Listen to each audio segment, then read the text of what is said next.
هذه القصيدة بعنوان داعي الإخاء، وهي دعوة لجميع الكرام والخيرين للبذل والسخاء لإنقاذ الأخ المعسر محمد أحمد قاسم الشيط. كلمات الشاعر محمد القعيشي. سلام لأهل السخاء والجود والرفعة، من رأسهم فوقها مات القمم مرفوع. أنعم بكم يا نجوم القبيل السبعة، وجودكم دام طول الدهر مش أسبوع.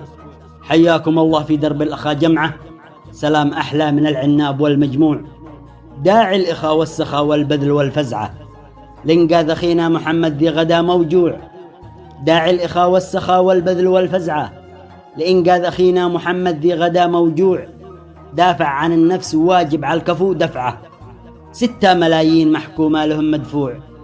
من خلف قضبان قد نادى بيا منعه، لي منعكم يا رجال الله بالموضوع. ناشدتكم أن يجود الكل من وسعه، والله يخلف عليكم من عطاء موسوع. الدهر والله ما يؤمن، الدهر والله ما يؤمن وله صفعه، وما حد يشوف الرجال إلا وهو مصفوع. وخير الأقوام أهل النفع ذي نفعه، يبين للناس بالمعروف والمنفوع.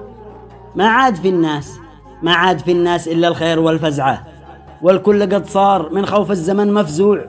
وإنقاذ إنسان هو يحتاج للسرعة، من ينقذ إنسان إنقاذ الحياة مشروع.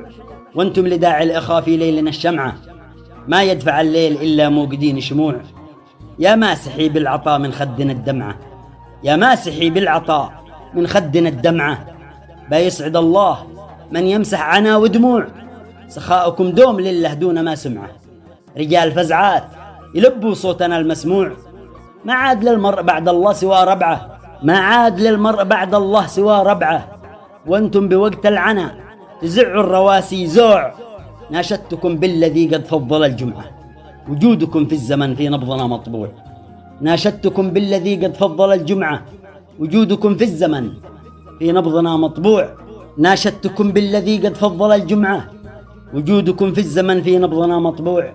صلوا على من يعز الله متبعه، والآل والصحب والأتباع للمتبوع، صلى الله عليه وآله وصحبه وسلم.